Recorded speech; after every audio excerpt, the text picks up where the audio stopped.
whomever you love, we welcome you.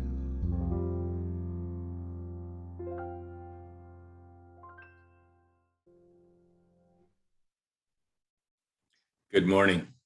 Welcome to the Unitarian Universalist Church of Kent. I'm Reverend Stephen, minister of this congregation. Thank you for joining us this morning as we gather once again, a spiritual community that seeks to be diverse and inclusive as we inspire love, work for justice, and grow together in community.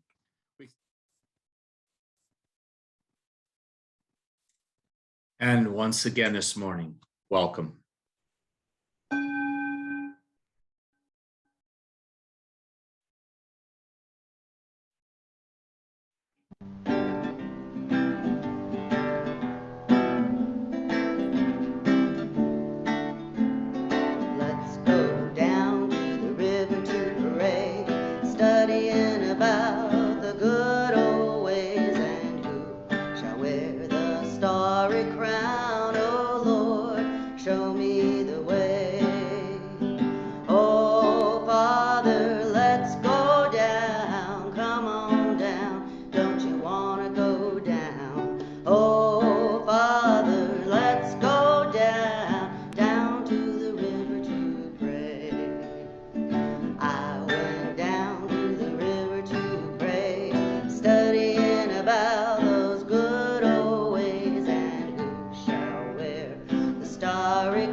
This last year and a half, I have felt deeply all of the following: joy, pain, struggle, hope, happiness, sadness, despair, and every now and again, I found peace.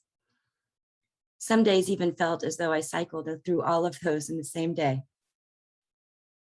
When preparing for this morning's service and thinking about the life-giving power of water, I kept coming back to a moment in time when I was a new mother and a hurricane of emotions had taken hold of me and my baby son. When my son Silas was a newborn, we had a really rough start. As a new mom, I spent many hours each day struggling just to find the right combination of things that would soothe him. There were many times in those early days that I felt so lost and broken as a parent. Silas was about 2 months old, and I had an idea one night as we were struggling. I took him to the bathroom and ran a bath. The sound of the rushing water seemed to soothe him a little bit. His cries began to soften. And when the tub was full, I stepped in, holding my sweet baby boy, and slowly relaxed us both into the water. And his cries stopped. I then gently cupped both of my hands right under his head so that his little body would begin to float. His cries became coos, and his body and mind that were rigid and stressed just moments before relaxed into the warm embrace of the healing water. There in the water, I sang him songs, and he simply floated and rested. The storm had passed and allowed joy to hold us for just a little while. The kids and I, this community, the world, and heck, every human being, have experienced unprecedented challenges over these last 18 months. But sprinkled in there has been joy, hope, and love holding my little family too. As it is with storms, they continue to come and pass through our lives. It's not always as simple as writing them out, but sometimes it is. And sometimes the rain washes and revives me. Last week, I watched as the clouds opened and rain poured down hard on our RE picnic. At first, I felt this pang of sadness that our plans would be ruined. But in an instant, I watched as the children of this beloved community, along with my baby boy, who is certainly not a baby anymore, immediately ran out into the rain with their arms stretched open, laughing, dancing, faces beaming with joy, and soaking in the promise of the water. And in that moment, for those kids, and for me, and for all of us there, joy was holding us, and we were okay. This morning, we'll reflect on our storms and struggles and the power of water to heal and revive us. So come, let us worship together. We join Unitarian Universalists across the country in lighting a chalice, an invitation to continue our ongoing search for the light of truth within us and among us, a light to guide us on our journey as a community toward freedom, and a reminder that we are all interconnected in the great web of existence of which we are each a beloved part. As I light our shared chalice, I invite you to light your home chalice. Now, would you join me in reading the words for the chalice lighting, which were adapted from Katie Gelfand? We gather together to celebrate our fountains of joy, to hold each other through storms of grief, to guide one another through rapids of transformation, to rest together on ponds of stillness. As we light our chalice, we honor the spirit of water, its many forms, and its life-giving essence. This morning, we celebrate water communion, a UU ritual that began 40 years ago. They gathered white women who were angry because their voices were not being heard and their spiritual needs were not being met. They held a conference on women and religion in East Lansing, Michigan in November of 1980. No men were allowed to attend. The women came together in solidarity, awakening, reconnecting to their power, reclaiming their gender identity, seeking to make new meaning, seeking to break open Unitarian Universalism to make it more inclusive. They did it with a simple but beautiful ritual. Carolyn McDade, who wrote our song Spirit of Life, and Lucille Shuck Longview were asked to create a worship service for the conference. As McDade recalls, it was a strong service about community taking power, about creating a political and liberating theology. McDade and Longview spent a lot of time creating a service that has nature and community at its center. They named the service Coming Home Like Rivers to the Sea. The women gathered outside in a circle and sang songs of water, and then combined water that they had brought with them into a large clear bowl. As each woman poured her water into the bowl, she said something about the significance of the water. One woman brought water she had collected from the Pacific Ocean that was near her home. Another woman brought water from the Mississippi River. Another brought water from the Hudson Bay, another from the Gulf of Mexico, and another brought rainwater she'd caught as it dripped from the roof of her house. This ritual inspired these women to be more active in Unitarian Universalism and to become leaders in our movement. During that conference, the first draft of our current principles and purposes was written, and the sexist language of the original principles was changed to be more inclusive and reflect the diversity of our denomination. Now, over 40 years later, most of our UU congregations celebrate water communion around this time of year. For many congregations, water communion is also in gathering As a new church year begins, we will celebrate in-gathering separately on September 12th, and we are planning to offer an in-person and Zoom combined service outdoors on our church grounds. This morning, this service will be opportunities to reflect on different aspects of water, storm and struggle, scarcity, renewal, and community. For each of these aspects, there will be a poem or a brief reflection about water, and then a video of some of our congregation members and friends pouring water. You are also welcome to pour water at home to participate. We begin our water sharing ceremony by reflecting on the waters of storm and struggle. This is the poem Hurricane by Mary Oliver. It didn't behave like anything you had ever imagined. The wind tore at the trees. The rain fell for days, slant and hard. The back of the hand to everything. I watched the trees bow and their leaves fall and crawl back into the earth as though that was that. This was one hurricane I lived through. The other one was of a different sort and lasted longer. Then I felt my own leaves giving up and falling, the back of the hand to everything. But listen now to what happened to the actual trees. Toward the end of that summer, they pushed new leaves from their subtle limbs, stubbed limbs. It was the wrong season, yes, but they couldn't stop. They looked like telephone poles and didn't care. And after the leaves came blossoms. For some things, there are no wrong seasons, which is what I dream of for me. As Katie, Lola, Justin, Joe, Eden, Abby, and Meredith pour the water of storm and struggle, you are welcome to pour water and think about the storms and struggles of your life.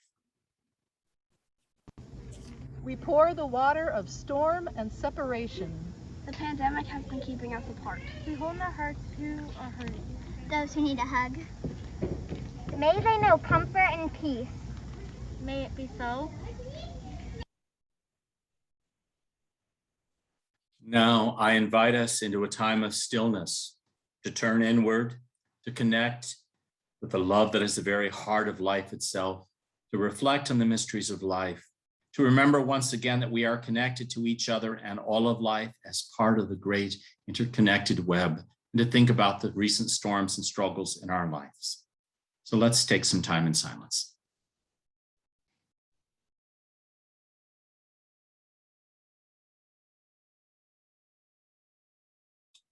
Life is indeed a mystery that brings many things. Part of our experience is storm, struggle, and loss. But we can find strength and hope in knowing we do not face life's challenges alone. In the spirit of being a community of compassion and care, we take time now to share our sorrows, struggles, and losses that are on our hearts. Let's use the chat box. Let's begin by holding in our thoughts and prayers everyone facing dangers of Hurricane Ida. Sussman family is thinking of our Aunt Bernie in Texas struggling with COVID. May she be safe and no healing. Cheryl says, with each step it is harder and more painful to walk. I may need major back surgery. Cheryl, we're holding you in our hearts, praying for your healing. Trudy Deal says, I'm having a biopsy taken Monday and praying about the results. Trudy will be holding you in our hearts and thoughts and praying for good results. Jennifer Gregg shares that her father hasn't been in the hospital since Wednesday with a stroke. We send our wishes for his healing, and we're holding you and your family in our thoughts and in our hearts, Jennifer. Randy Bish and Heidi Schaefer Bish are thinking of Connor and Holly healing from a recent loss. May they know peace and comfort as they heal. I'm going to invite us now into a time of reflection and prayer. And these words have been adapted from my colleague, Reverend Gretchen Haling. Spirit that is life and love, we hear your call to collect ourselves and the hopes we have tucked away, set aside too often for another day, even as we honor the water, a symbol of our lives and our journey.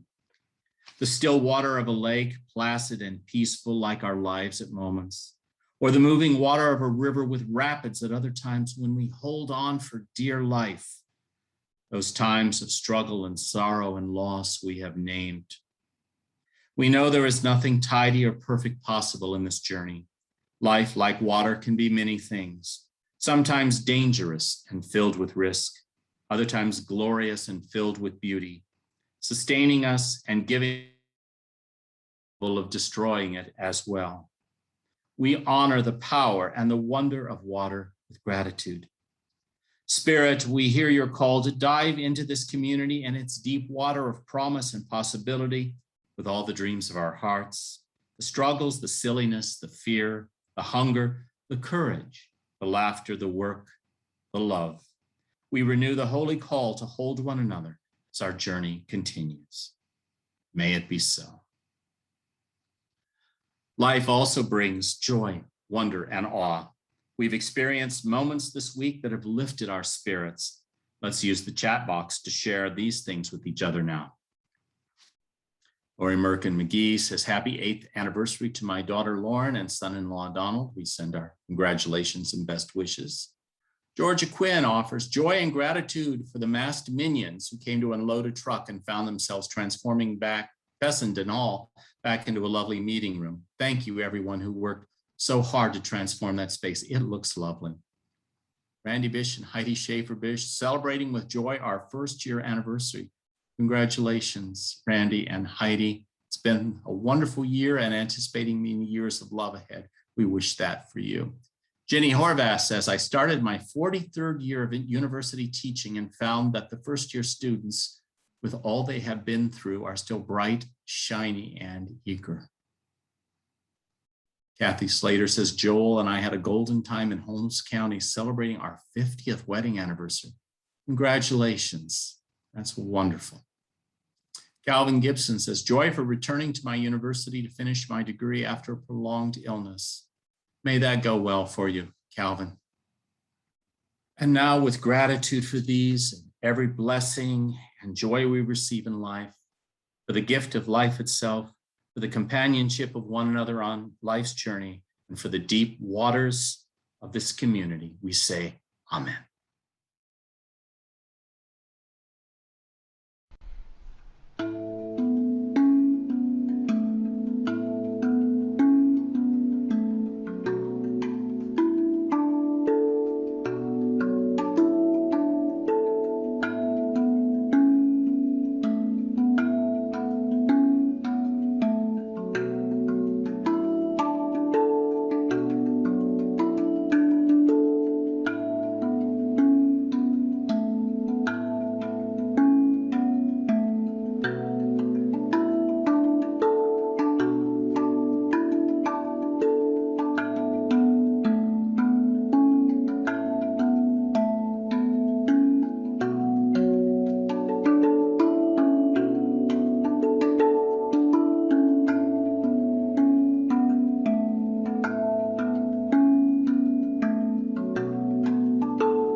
When water is scarce. The dark clouds pass on, yielding no rain. The parched land cries out, crops wither and drought comes. Famine, migration, violence, and despair soon follow. Fires burn, ravaging the land, destroying homes, destroying lives. Air thick with ash, and orange sky as smoke billows. Poisoned water in Flint, Michigan. 500 million people in the world facing severe water scarcity all year round. Precious water is bottled and sold even as people do without. Waste and chemicals turn the water brown. Climate change. The white bathtub ring around Lake Mead as the water level drops more and more. Water rationing in the West. Who will suffer most? Citizens, farmers.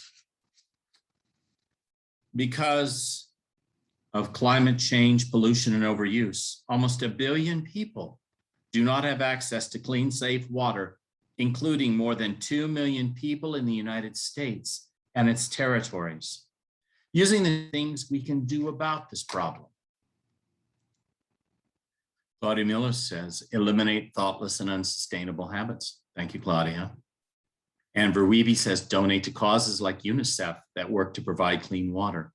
Trish McLaughlin, eat food that takes less water to grow. Yeah. Lola says, write to our government to protect the water. Good idea. Cheryl Spore says, replace green grass with sand gardens. Lawns take too much water. The Rome family says to advocate to legislators to regulate fracking pollution. Skoma says, utilize reusable water bottles to limit plastic waste. Calvin Gibson says, collect rainwater for gray water use instead of using the tap, potable water. Randy Bish and Heidi Schaefer-Bish encourage people to move from water scarce to water plenty areas. Raven Luna Black Raven, think of reservations with bad or no water like the Navajo nations. They are among those suffering the worst from water scarcity or polluted water. Ginny Horvath, support the work of the water keepers. Ginny, could you find a link and put that in our chat box at some point during the service? Todd Packer says, turn golf courses into wetlands. One other thing we can do is work to preserve and expand our wetlands. They're so important. Randy and Heidi Schaefer-Bish make desalinization efforts affordable. Trish McLaughlin, gravel, driveways. Okay, Jenny has posted a link to water keepers in the chat box. You're welcome to check out at some point. Benny Havonsek says, turn off the water when washing, brushing your teeth. Absolutely. Thank you for sharing these thoughts, everyone. Now, Trudy and Hunter Deal are going to pour the water of scarcity. You are welcome to pour water as well and think about scarcity or drought in your life.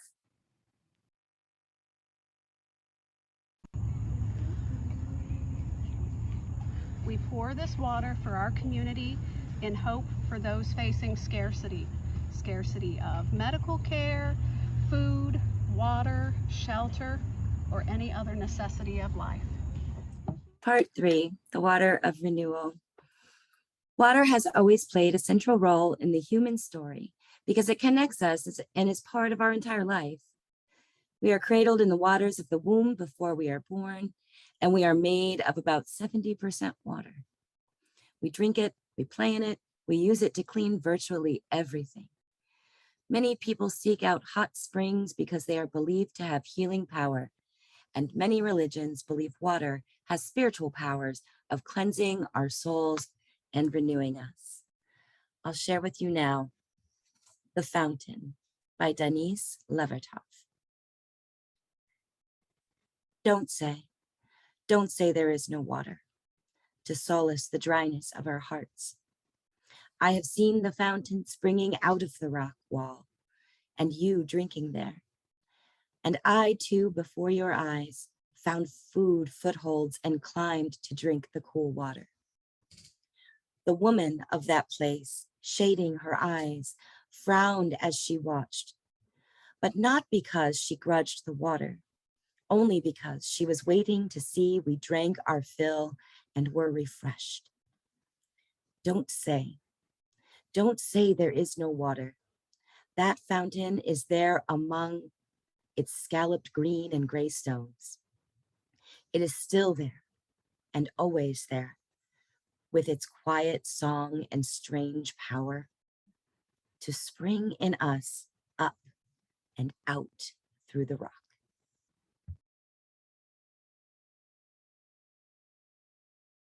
Dum ticka dum dum dum. Dum ticka dum dum dum. Dum ticka dum dum dum. Dum ticka dum dum dum. The river is a healer. The river is a sage. The river knows no end and the river feels no age. The river is a leader every single day. It's living in the moment and it always finds a way. Water, heal my body. Water, heal my soul. When I go down to the water, by the water I feel whole. The river calls me over, it's calling out my name. In the day and in the night I hear that river all the same. It's calling me over, calling out my pain. Oh, the river gathers tears just like a river gathers rain. Water, heal my body. Water, heal my soul. When I go down to the water, by the water I feel whole. Water, heal my body. Water, heal my soul. When I go down to the water, by the water I feel whole. A river is a traveler, always on the go. A river never worries if it's fast or if it's slow. River, take me to where I need to go. Oh, and I will just relax and let the river flow. Water, heal my body. Water, heal my soul. When I go down to the water, by the water I feel whole. Water, heal my body. Water, heal my soul. When I go down to the water, by the water I feel whole. Water, heal my body. Water, heal my soul. When I go down to the water, by the water I feel whole. Water, heal my body. Water, heal my soul. When I go down to the water, by the water I feel whole. When I go down to the water, by the water I feel whole.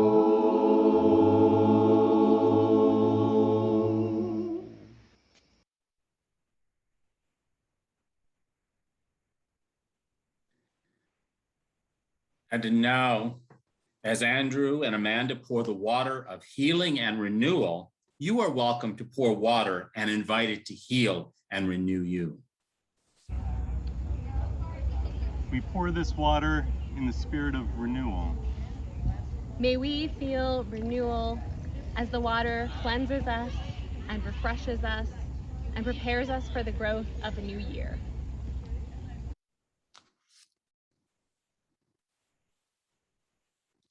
I recently discovered the word confluence. It means a place where waters meet. Here's a cool picture. It's of the Colorado and Green Rivers meeting in the Canyonlands National Park in Utah. The picture shows the distinct colors of the two rivers coming together, but soon enough, the Colorado River becomes one color as it flows south toward the Grand Canyon and beyond. The word confluence also means a coming or flowing together, meeting or gathering. Let's take a minute to imagine waters meeting, each body of water bringing its unique qualities, its color, its texture, the life within it, the story of where it began and where it's been. Imagine the dance they do as the waves or the rapids or the gentle flow of the waters come together. And like those waters, here we are, our meeting, our gathering, our flowing together, you and me bringing our unique lives, our struggles, our hopes and dreams, the life and spirit inside each one of us, each one precious, with worth and beauty, a gift to the world. Even though we're not celebrating in gathering this morning, our water communion, our pouring and sharing is still a time of joining together and becoming a community once again as we return from our summer activities and adventures. Coming together to create something larger, a community full of promise and possibility that can change us and change our world. As we pour and blend water together, we're reminded of how water has power when it combines many individual drops, the power of a storm or waterfall, the same way we have strength and power when we join together.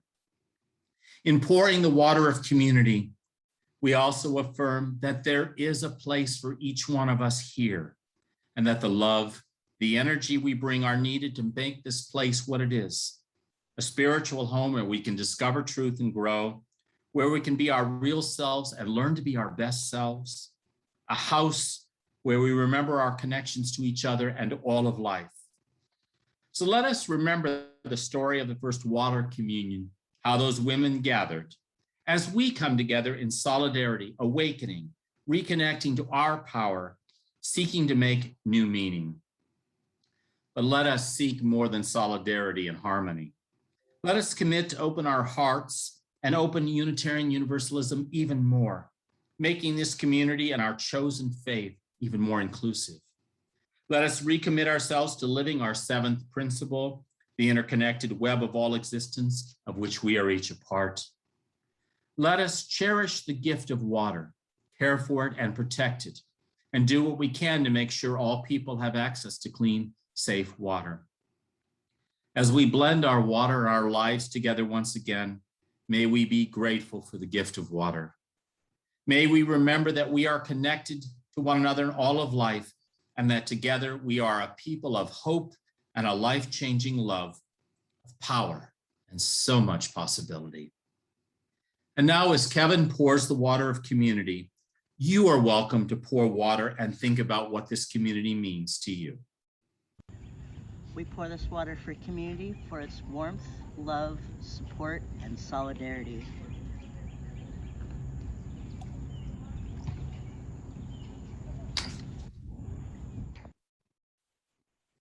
This community thrives in its shared life of worship, community, solidarity, and ministry because of the gifts of money, time, and care each of you so generously continue to give. Thank you. To help others in our community thrive, we also give to agencies and organizations in Kent and beyond that serve those in need. August's special offering is gratefully received for the Skeels Matthews Community Center, which is located in Ravenna and offers programs for children, teens, and older adults. In the spirit of gratitude for the gift of one another and this community and the abundance that makes generosity possible, we now give and receive the offering as a sign of our shared commitment to the life and work of this congregation and beyond.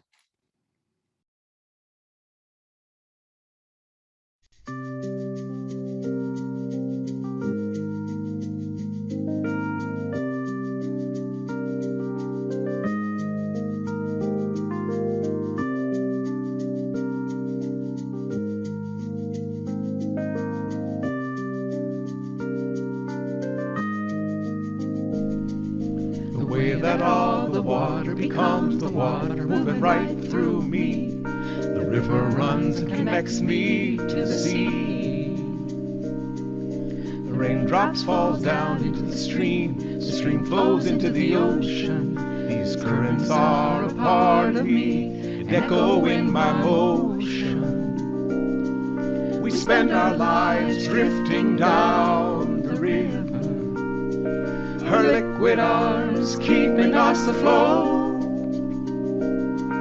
We walk the path of those who came before us. Into this path our currents we devote. We move together, we ride this river, we become the water and go on forever.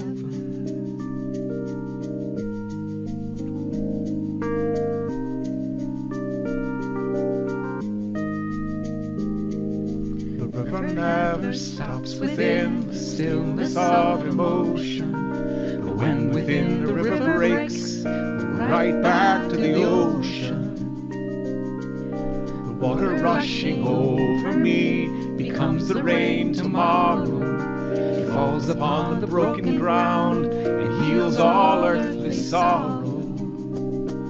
We spend our lives drifting down the river, her liquid arms keeping us afloat. We walk the paths of those who came before us.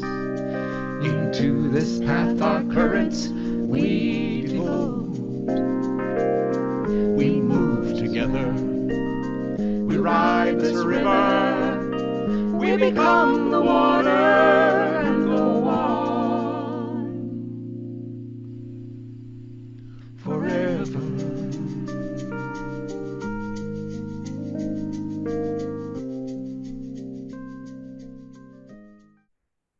And now, to bring our time of worship to its close, would you join me in extinguishing the chalice? Let's read together the words. We extinguish this flame, but not the light of truth, the warmth of community, or the fire of commitment. May we carry these in our hearts and minds until we are together again. These are the words of Kaylee Rice. Go forth, but return to this community where rivers of tears may be shed, where dry souls are watered, where your joy bubbles, where your life cup overflows, where deep in your spirit you have found in this place a home. And now, blessed by this time in which we have mingled our waters and our lives and renewed our commitment to journey together as a community of compassion and possibility, let us go forth in joy and hope as we continue to inspire love, seek justice, and grow in community. May it be so. Blessed be. Amen. And I see the light in you.